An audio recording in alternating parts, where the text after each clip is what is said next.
Iglesia Nuevo Amanecer les da la bienvenida. Acá en Pachuca acaba de caer un aguacero, pero es la lluvia del Espíritu que también va a caer sobre nuestras vidas. Quiero que me acompañe al libro de Daniel, capítulo 8, versículo 10. Leeré algunos versículos, luego le explicaré por qué estos versículos y un poco del contexto del tema de esta semana. Sí, estos mensajes de avivamiento, estos mensajes que nos están llamando a cerrar el año con una gloriosa cosecha de la vida de Dios en nosotros. Daniel 8, y Daniel está teniendo una visión. No sé si los que vieron Tiempo con Dios esta semana, ahí como que decían, a ver, no entendí ni papa de una bestia, otra bestia, un cuerno, un carnero, ¿ok? ¿Quién no entendió y necesita explicación? Pues ya somos dos, ¿verdad? Pero hay cosas que el Señor nos puede hablar a través de la meditación de estos pasajes. Estos pasajes se pueden estudiar, pero yo le invito a que primero los medite. Y cuando está hablando aquí Daniel 8, versículo 10, habla de lo que será la mentalidad o de lo que será una potestad que gobernará la mente del hombre en los últimos tiempos. La visión que Daniel tiene, Dios le dice que es una visión para los últimos tiempos, y creemos que desde este 2020 se abrió algo en el reloj de Dios para marcar el inicio de los últimos tiempos. Lo que la Biblia habla principio de dolores. Pero la Biblia habla del principio de dolores como el de una mujer que va a dar a luz. Es decir, que los dolores que hoy experimentamos, estas contracciones en el espíritu que estamos viviendo en este tiempo, están anunciando el nacimiento de la gloriosa manifestación de Dios, la gloriosa manifestación de Jesús. Pero antes se soltará un espíritu, ya conmigo, un espíritu que querrá gobernar no solamente en la política, sino sobre todo en el corazón. Y Daniel lo describe de esta manera, dice: y se engrandeció hasta el ejército del cielo, y parte del cielo y de las estrellas echó por tierra y las pisoteó. Habla de Satanás. Y dice: aún se engrandeció contra el príncipe de los ejércitos, y por él fue quitado el continuo sacrificio, y el lugar de su santuario fue echado por tierra, y a causa de la prevaricación le fue entregado el ejército junto con el continuo sacrificio, y echó por tierra la verdad, e hizo cuanto quiso y prosperó. Y nos está hablando del contexto de lo que el enemigo ha venido a hacer desde la eternidad, pero lo que él está llevando a creer y a pensar en este tiempo, no solamente a las personas que no conocen a Dios, sino aún aquellos que, conociendo al Señor, él busca que sean engañados. Por eso usted y yo tenemos que prestar atención a estas palabras. En Tiempo con Dios venía una pregunta: ¿por qué es importante estudiar la escatología? Y yo quiero tener una respuesta que el Señor me dio a mí para mi vida, y es para que no sea yo engañado con una mentalidad del reino de las tinieblas que parece inofensiva, pero que nos lleva a algunas cosas. Mi esposa hablaba el miércoles sobre el menosprecio, y yo le invito a que, si usted no vio esta enseñanza, la pueda ver porque está conectada con lo de hoy, porque esto es prácticamente lo que ella estaba enseñando, pero ahora visto desde el origen de este menosprecio. Y el menosprecio de todas las cosas de lo que ella habló es la raíz, o tiene su raíz en la mentalidad del espíritu del anticristo. Le quiero dar algunas características rápidamente. Primero vemos, dice que se rebeló, se engrandeció contra el príncipe de los ejércitos. Versículo 11. Una de las primeras características de esta generación anticristo, de esta mentalidad anticristo, es que menosprecia la autoridad. Satanás es un rebelde por naturaleza, y toda persona que practica la rebelión dentro de la iglesia, fuera de la iglesia, a cualquier autoridad, es una persona que está totalmente influenciada por un espíritu del anticristo. Lo segundo, dice aquí, quitó, versículo 11, y por él fue quitado el continuo sacrificio. Y habla de una mentalidad que renuncia a la vida de sacrificio, que renuncia a la vida de servicio. Cuando dice que anula el sacrificio, también está hablando de que quiere opacar el sacrificio de Jesús. Es decir, esta mentalidad viene a arrancar del corazón del hombre la necesidad de mirar a la cruz del Calvario. Y mucha gente hoy se conforma con un evangelio que pueda resolver sus problemas momentáneos, sus problemas terrenales, y muchas veces con promesas que no es necesaria hacer presente la cruz de Cristo. Cuando habla que quitará el continuo sacrificio, habla de una cultura de comodidad también.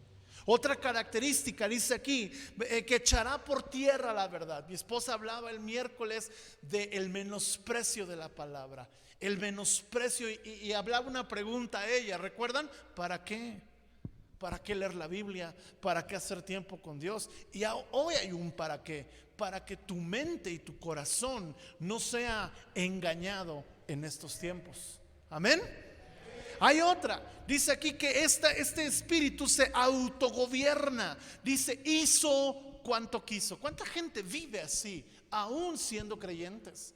Viven como quieren, viven conociendo la verdad, pero echándola por tierra, y por lo tanto generando un estilo de vida ingobernable. Si tú eres una de las personas que la gente dice de ti es que nadie le puede decir nada, o a nadie hace caso, tú eres una persona que está bajo esta influencia del anticristo. Y aunque pueda ser muy, muy religioso, muy bien parecido, con muy buenos actos de piedad, pero nadie puede corregir tu vida, entonces, amado, estás bajo el espíritu del anticristo. Haces lo que quieres. Y esto lo vemos hoy en día, gente peleando por esa libertad. Es que, ¿quién eres tú para venir a decirme? Jóvenes diciéndole a los padres, pero ¿quién eres tú? Yo no pedí que tú fueras mi mamá, yo no pedí que tú fueras mi papá. Y suena como absurdo, pero esa es la mentalidad que hoy gobierna, aún en jóvenes y adolescentes que se sientan en nuestras iglesias. Y tenemos que tener cuidado, porque cuando esto está llegando a nuestra vida, amados, estamos viviendo bajo una mentalidad que se opone al conocimiento de Dios. Lo siguiente es que prosperará. Hoy en día, yo lo vuelvo a retomar, parece que el prosperar lo es todo, cuando, amados, aquí dice que la prosperidad no siempre es una señal de la bendición de Dios. El diablo le ofreció a Jesús tesoros. Sin embargo, el Señor tenía en su corazón bien claro a quién iba a adorar. Y todo esto nació porque esta semana se graduó la generación 40 y 41 del Instituto Bíblico, donde mi esposa y yo tuvimos la bendición de estudiar, donde dos chicas de nuestra iglesia acaban de graduar, donde parte de nuestro equipo también graduó en Hispana, que prepara obreros para la mies del Señor. Y el nombre de esta generación es el nombre que yo le quiero dar a este mensaje: una generación sin rostro. Así que cuando meditábamos en esto, cuando yo meditaba en este mensaje, me acordé de lo que Dios nos habló en Tiempo con Dios, de cómo es la mentalidad de este tiempo. Menosprecia la autoridad, menosprecia el servicio, anula la cruz, no ve por lo santo, no busca la verdad, se autogobierna y prospera en base a los términos del mundo. Y hay un contraste de esto con la generación que Dios quiere levantar para los últimos tiempos. Y este mensaje yo quiero pedirte que tú lo guardes en tu corazón, porque debe de ser un estándar que tú y yo debemos de vivir a partir de ahora, a partir del año que está por entrar, a partir de la temporada que estamos por vivir. Y cada día de nuestra vida debemos decirle: Señor, soy de esa generación sin rostro, de esa generación que no está buscando su gloria, que no está buscando su fama, que no está buscando un autorreconocimiento, sino que te está buscando a ti. El Salmo 24 dice que hay una generación santa, intachable, que permanece en el monte del Señor. Y dice: tal es la generación de los que buscan tu rostro, no tus bendiciones. Ahora creemos que Dios nos puede bendecir, Pero la verdad es que la búsqueda del Señor no debería estar enfocada en las bendiciones, sino en su persona, en lo que Él es. ¿Cuántos dicen amén? Y entonces, al mirar cuál es esta generación sin rostro, cuál es esta generación que se levantará en los últimos tiempos, quiero que vayamos a Apocalipsis, porque yo creo verla ahí. Apocalipsis capítulo 7.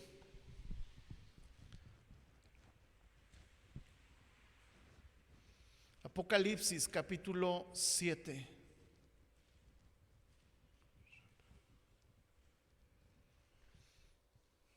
Si ya está allí, por favor, dígame un amén. Quiero que leamos el versículo 14. Desde el 13, perdón.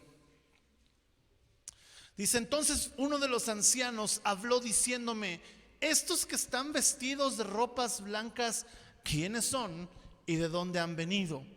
Yo le dije: Señor, tú lo sabes. Y él me dijo: estos, diga conmigo, estos, dígalo fuerte, estos son la generación sin rostro.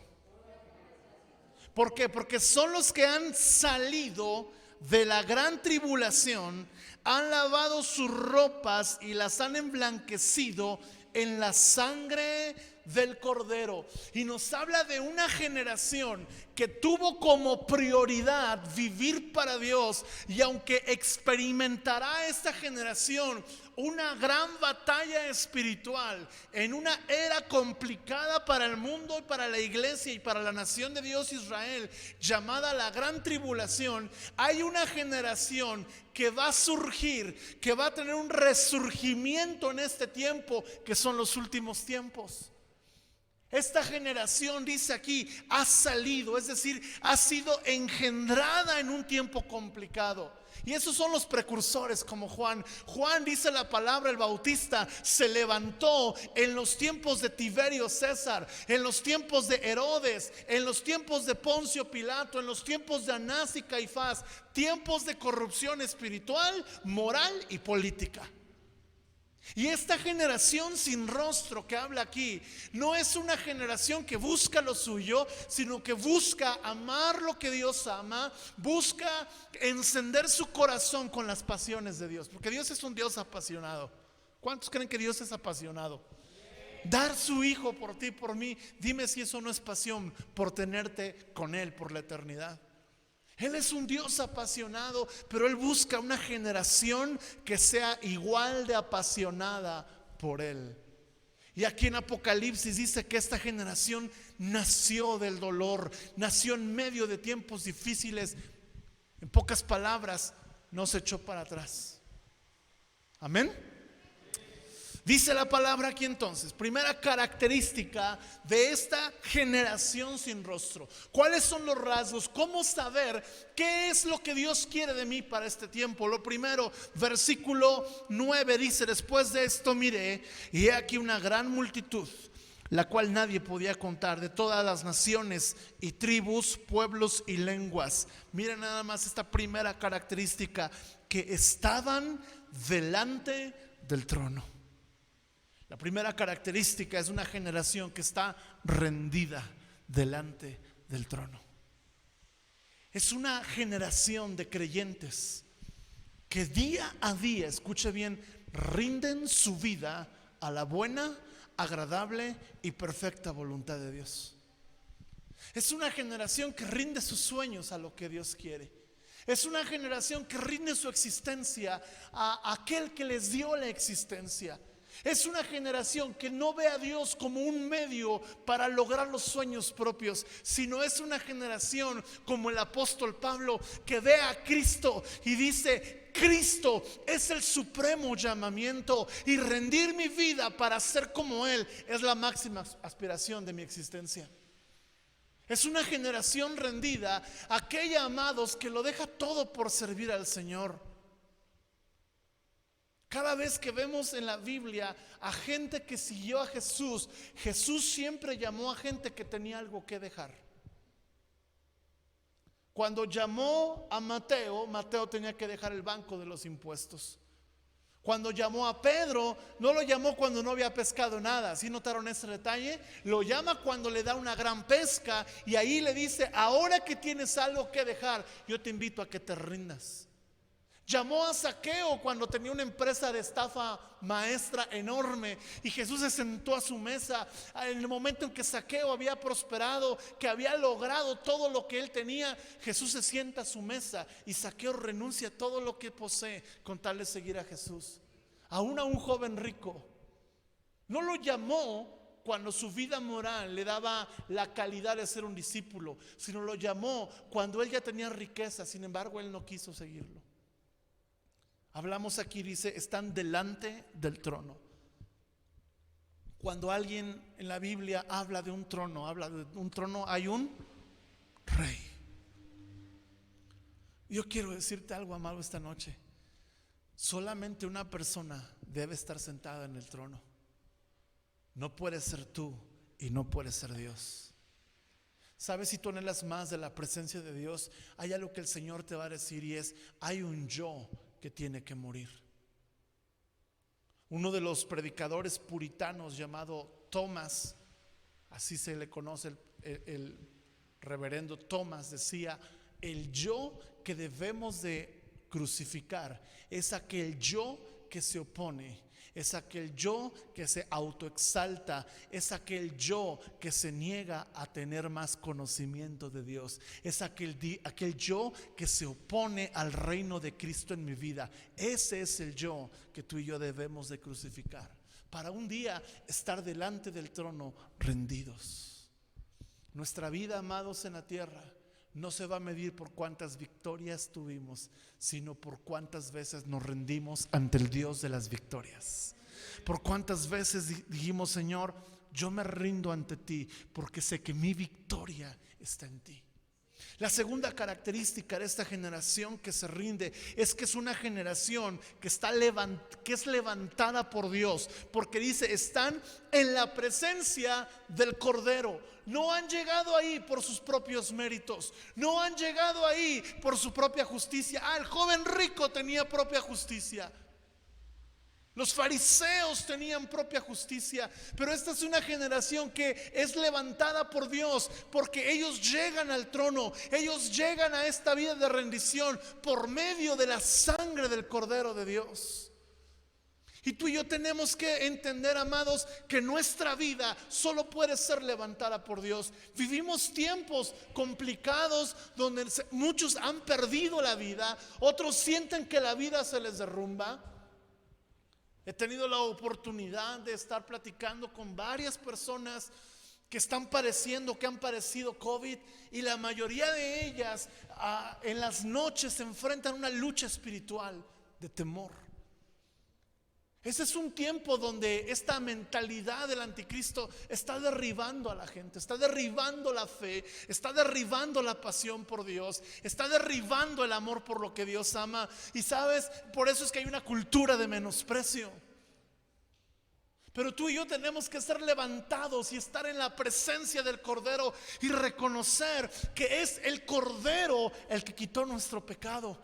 Es el Cordero el que nos lava de nuestros pecados. Es el Cordero que con su sangre, dice la Biblia, nos ha hecho reyes y sacerdotes. Por eso la segunda característica de esta generación es una generación que ha sido levantada por Dios, levantada por el Cordero. La tercera característica, mire lo que dice el versículo 9: vestidos de ropas blancas. Es una generación santa. Una generación, escucha bien, santa.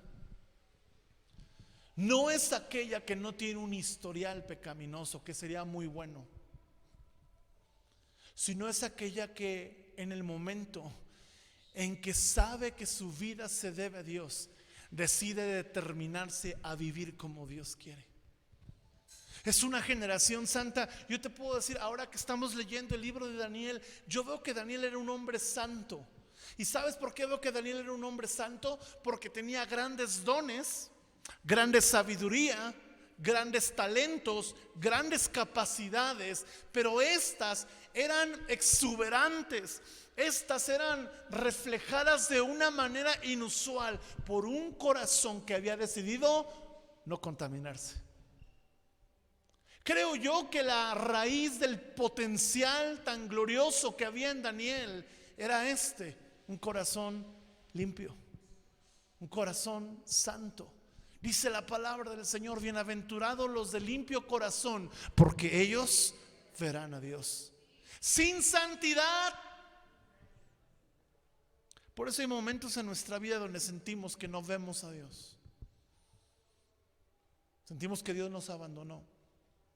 Y la primera pregunta que debemos hacernos es: ¿cómo está mi santidad? Porque muchas veces no vemos a Dios porque hemos dejado que el corazón se nos contamine. Y el requisito para verlo es vivir una vida santa. Kevin Green dice que un corazón santo no es aquel que no peca, sino aquel que no le niega nada a Dios. Y quien no le niega nada a Dios, pronto vivirá sin pecar. Porque la santidad no es solamente apartarnos del pecado. La santidad es consagrarnos para Dios. Y entre más consagrado estoy para Dios, más que apartado estoy del pecado. Y un hombre santo, porque mira, hay mucha gente que dice: no, yo como el joven rico, volvamos ahí. No mato, no adultero, no digo falso testimonio. Estaba apartado del mal, pero no estaba consagrado a Dios. Esta generación que vemos en Apocalipsis delante del trono tenían las ropas ¿qué? Blancas. Sabes, tú y yo, escucha bien, tú y yo somos salvos por su sangre. Tú y yo somos salvos por lo que Cristo hizo. ¿Cuántos lo creen? Pero tú y yo somos santos por lo que nosotros hacemos. Ahora, en el momento en que venimos a Jesús, recibimos la sangre de Cristo. Y dice su palabra que su sangre nos limpia de todo ¿qué? Pero nos aparta de toda maldad. No basta limpiar el expediente, también es importante limpiar nuestra conducta. Y amados, aquí todos podríamos tener un historial muy negativo. Sin embargo, el problema no es ese. El problema es que tanto nos hemos apartado de aquello que estaba destruyendo nuestra relación con Dios. La santidad no se mide por los pecados que cometes, sino por los pecados de los cuales te has apartado. Y es ahí donde podemos entonces ver a Dios. Cuando venimos delante de Él, cubiertos por su sangre, con un deseo de no volver al lugar de donde salimos. Esta semana, mientras les daban palabra profética a los alumnos de Hispana, hubo una que a mí me cautivó. Y es que cuando Dios le habló a Moisés en Madián, Dios le habló en Madián para que nunca Moisés volviera a ese lugar. Hay un momento en tu vida donde tú y yo estamos arruinados por el pecado, estamos destruidos por nuestras malas decisiones. Y sabes, yo creo que la gracia y la misericordia de Dios puede venir a ese lugar y hablarte, pero te habla para que nunca más tú y yo volvamos a ese lugar. Por eso el Señor le dice a Moisés: quítate el calzado de tus pies, porque el lugar que estás pisando es tierra santa. La cuarta característica es una generación que honra. Dice, y tenían palmas en las manos. Las palmas en las manos representan una cultura de honra. Una generación que honra. Y escucha bien, aquellos que tienen palmas en las manos nos habla de gente que honra el reino y tiene pasión por el reino de los cielos. Tiene pasión porque el reino de los cielos se establezca en esta tierra, en el aquí y en el ahora, preparando el reino que es eterno. Habla de gente que honra al rey, gente que entiende que Jesús es la máxima autoridad de su vida y que lo que su palabra dice es la forma de fe y práctica que debe de regir su existencia. Gente con palmas en las manos nos habla de una generación sin rostro que lo único que le preocupa es que Dios sea honrado a través de sus vidas. Es una pasión por el reino, es una pasión por la fama de Jesús. ¿Cómo lo podemos ver? Cuando gente que no es conocida llega a un lugar y de repente desata el gozo del Señor, desata el poder de Dios, desata la presencia de Dios, y la gente empieza a ver algo en tu vida, la gente empieza a ver algo en mi vida, pero al final de todo eso ninguna gloria te quedas tú, sino que todo dices es que esto es el reino de los cielos. Esta semana tuve un sueño, bueno, tuve dos sueños. Uno me quebrantó y otro me puso nervioso. ¿Cuál quieren que les cuente? Los dos, ya sabía que iban a decir eso. El que me puso nervioso es que soñé que estaba yo sentado en la sala y que estaba con mi esposa y que estábamos platicando de que mi hija Victoria se iba a casar y que yo decía, pero está muy chica. Me desperté y dije, ay Señor, tiene 4 años y ya siento miedo.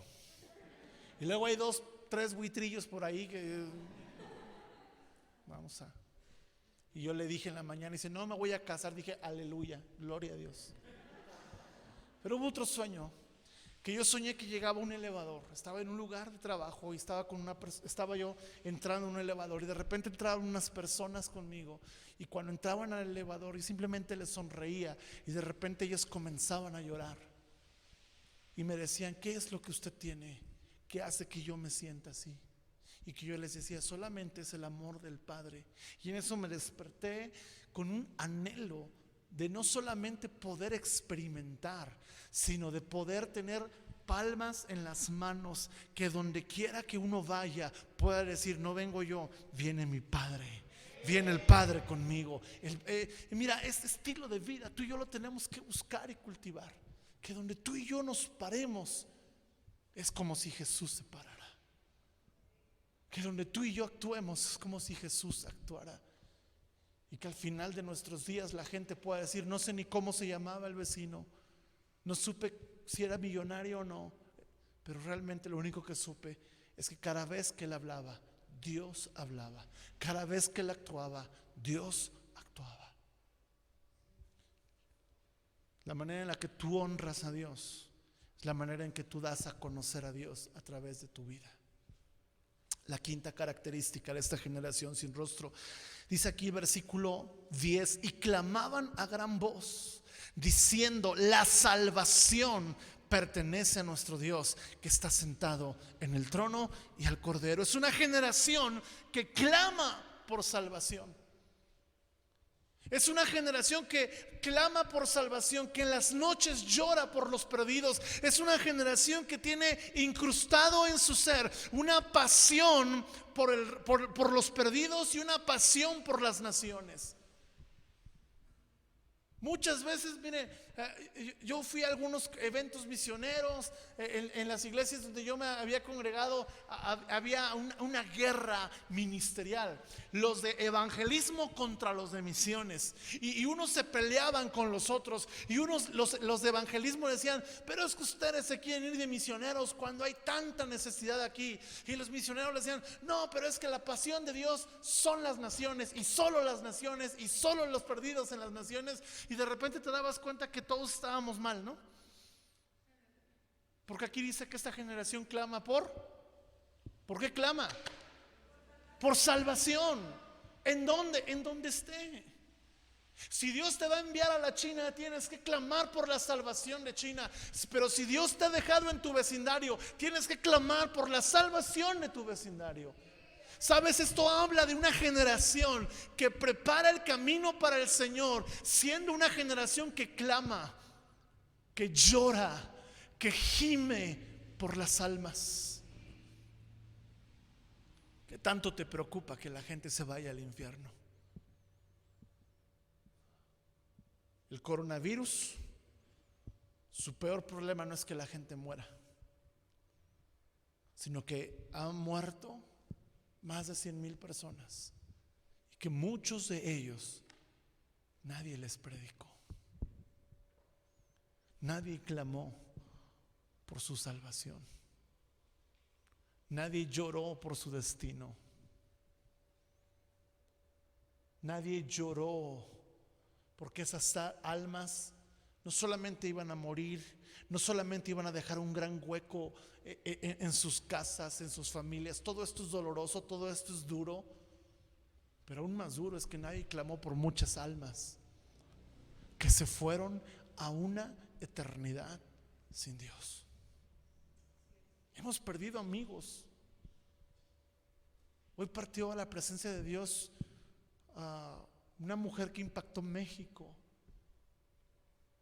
Hemos perdido familiares. Y yo doy gracias a Dios porque en medio de todo ello ellos sí están con el Señor.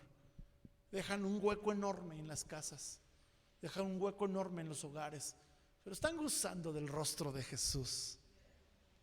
Así que si usted ha perdido a alguien, los que me están viendo, si has perdido a alguien, yo quiero invitarte a que si esta persona conoció a Jesús en los momentos de extrañarle, tú tienes que descansar en esto. Él está viendo a Jesús. Probablemente tú ya no le ves, pero él o ella están viendo a Jesús cara a cara. Y tú y yo tenemos que ahora clamar por la salvación de aquellos que si mueren no podrán ver al Señor cara a cara. ¿Me está siguiendo? Sexta, dice el versículo 15. Voy a saltarme hasta el 15. Por esto están delante del trono de Dios y le sirven día y noche. ¿En dónde? En su templo. Pasión por el servicio. Es una generación apasionada por el servicio. Pero escucha, tú no puedes desarrollar una pasión genuina por el servicio si esta pasión no está ligada al templo, a la iglesia local. Por eso mi esposa hablaba el día miércoles de no menospreciar el santuario de Dios, no menospreciar el día de reposo, no menospreciar el día del Señor, pero no solamente para que nosotros vengamos a recibir, sino que vengamos a servir. Que tú y yo podamos ser personas que en estos tiempos desarrollan una pasión por la iglesia. Sabes, mucha gente se ha dedicado a ver las manchas y las arrugas de la iglesia, pero los apasionados por el servicio a Dios en su templo son la plancha y el jabón que el Espíritu Santo usa.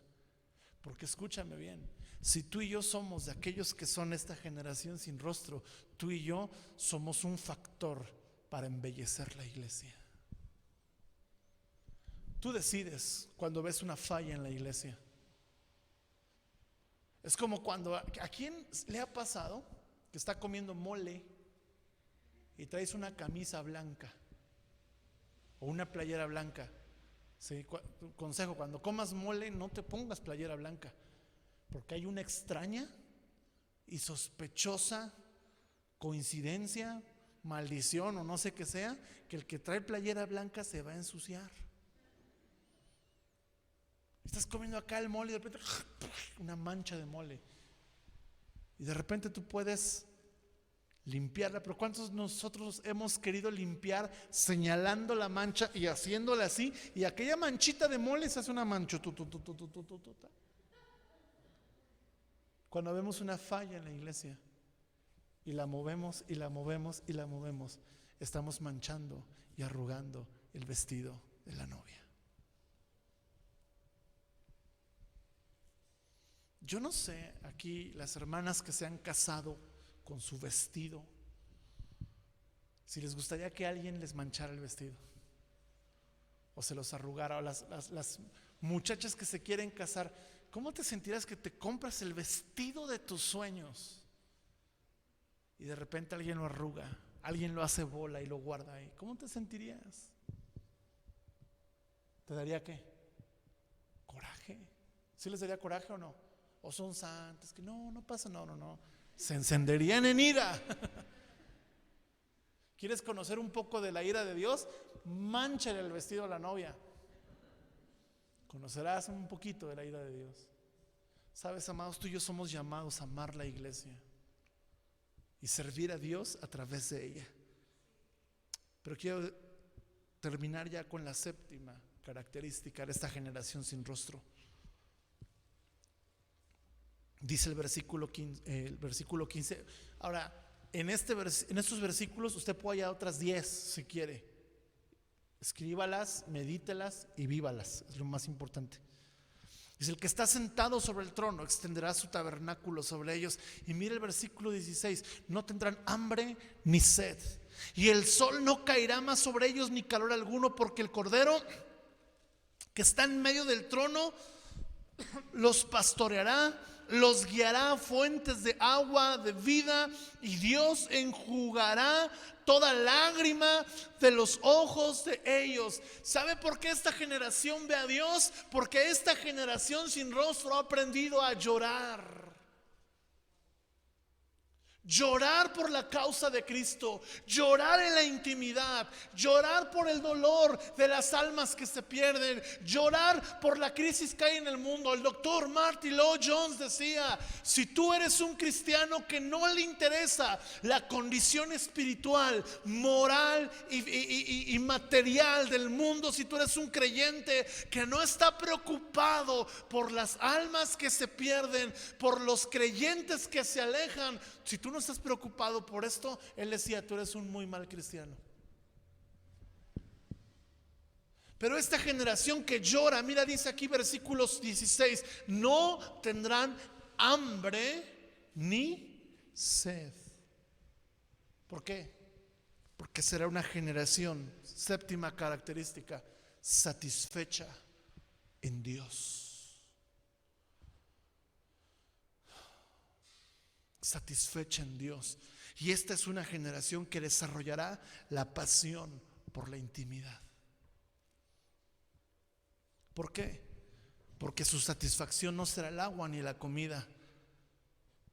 Porque aún los malestares de la vida no les robarán el gozo. Porque siempre estarán saciados en las fuentes de agua de vida. Y porque aún en el dolor su consuelo vendrá del cielo. La generación que llora es una generación que limpia sus ojos. A veces Dios permite el dolor para limpiar un poco el orgullo que hay en los ojos, para limpiar un poco la autoexaltación que hay a nuestros propios ojos. Y de repente Dios viene y permite el dolor para sacarnos del trono y volverlo a poner a Él, y entonces que Él sea nuestra satisfacción. Ahora yo quiero cerrar haciéndoles unas preguntas, si puedes pasar.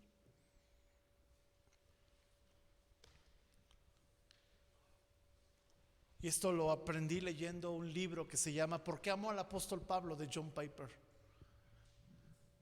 Y él dice lo siguiente: tú y yo fuimos creados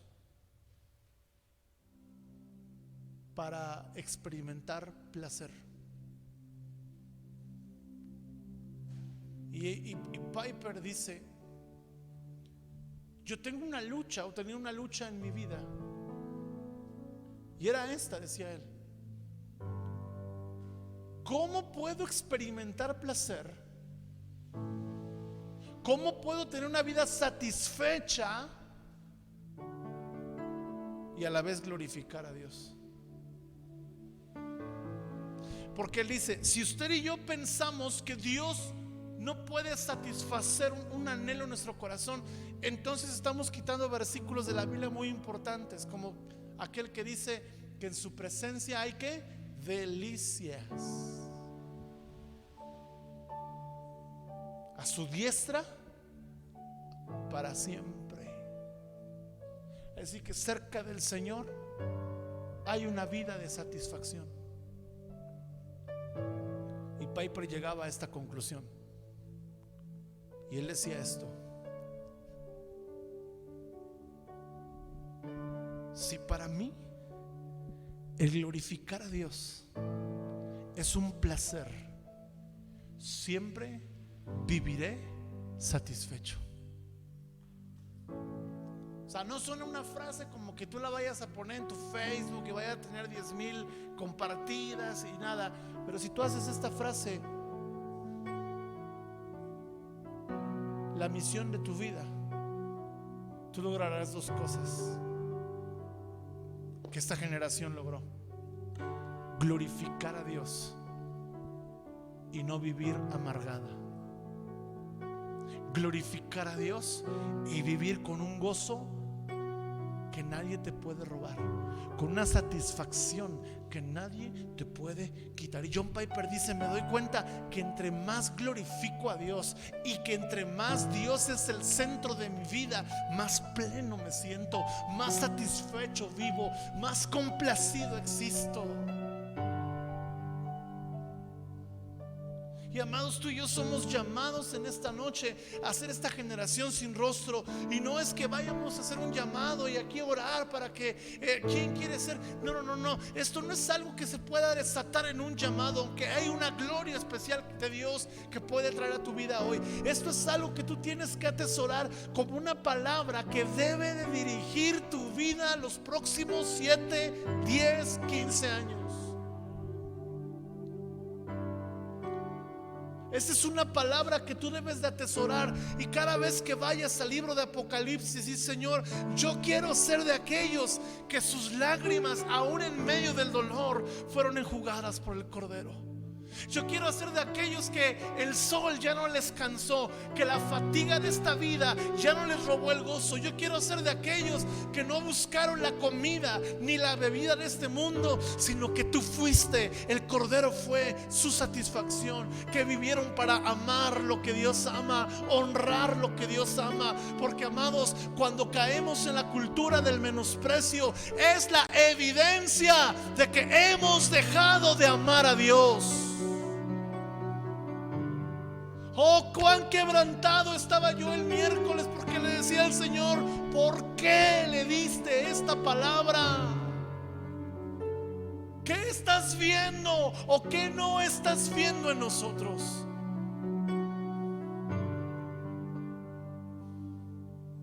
¿Por qué tanto hablamos de la unción, de amar la presencia, y muchos no reaccionan, muchos no la anhelan? Y el Señor dio el clavo. Hay un menosprecio. Me han dejado de amar.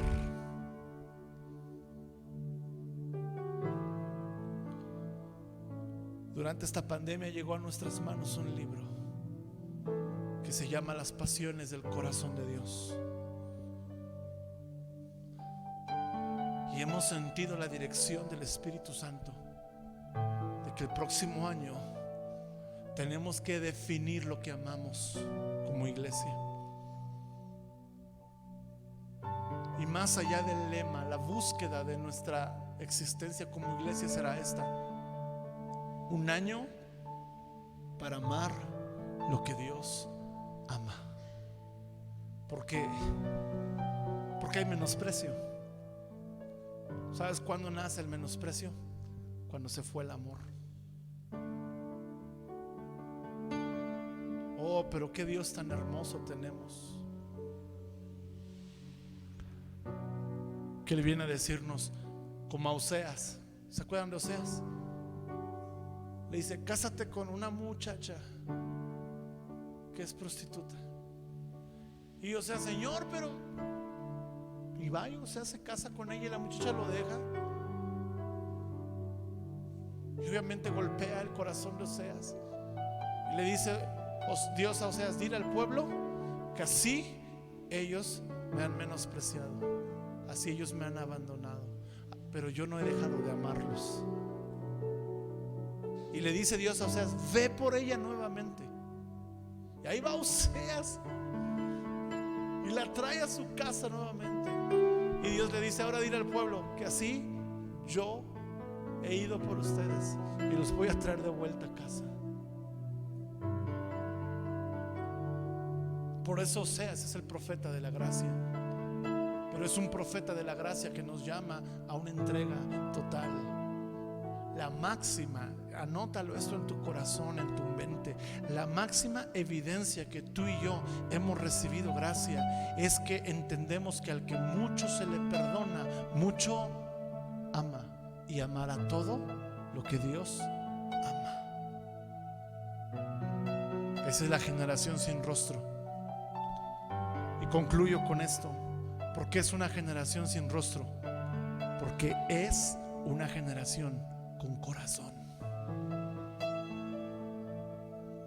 La generación sin rostro es aquella que no es conocida por su cara, sino por su corazón, por lo que ama.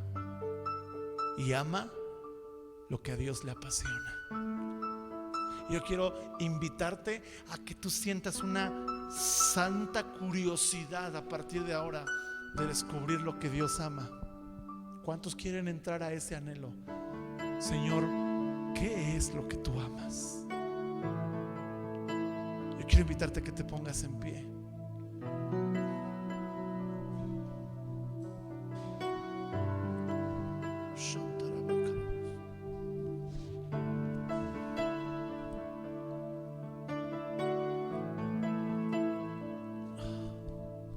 Solo quiero orar, amados.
Que así como el profeta se tendió sobre ese niño muerto y puso su nariz en su nariz, puso sus ojos en sus ojos, puso su boca en su boca, pero sobre todo puso su corazón en su corazón, y volvió a la vida, Señor. Que así esta noche y a partir de esta temporada tú puedas venir sobre nosotros y pongas tu pasión en nosotros, pongas tu visión en nuestros ojos, pongas tu aliento en nuestro aliento, pongas tus palabras en nuestra boca, pongas tus manos en nuestras manos, que tú tomes control total de nosotros y que todo lo muerto, Señor, sea vuelto a la vida con solo experimentar un latido de tu corazón, Dios. Padre, hay cosas, hay pasiones tuyas en nuestro corazón que han muerto, pero Señor, te decimos esta noche, tan solo un latido de tu corazón en nuestro corazón, Señor, es lo único suficiente que necesitamos. Oh Dios, permítenos esta noche, permítenos en estos días, permítenos en estos tiempos experimentar el latido de tu corazón, porque Señor, quizás estamos como este niño en algunas áreas con nuestra pasión por ti muerta, pero hoy te decimos, aquí preparamos un lugar, aquí preparamos una habitación. Ven y tiéndete, Espíritu Santo, ven y tiéndete sobre nuestras vidas, ven y acércate, Señor, no te queremos resistir.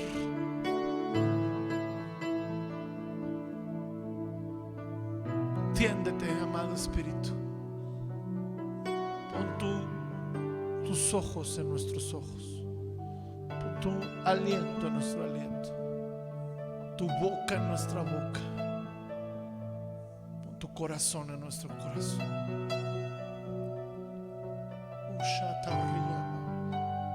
Siento una unción del Espíritu,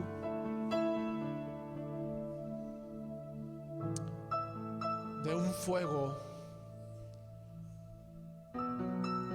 no como el que incendia una casa, sino como aquel fuego que consume un corazón. No es una llama alta, pero sí es una brasa encendida en los huesos, en lo profundo del corazón. Y es un fuego que está purificando el corazón. Allá en casa, deja que ese fuego te purifique. Te bendecimos. Deseamos que esta palabra pueda llegar a ti en la medida en que está llegando aquí. Que Dios bendiga tu hogar. Esperamos pronto un nuevo amanecer.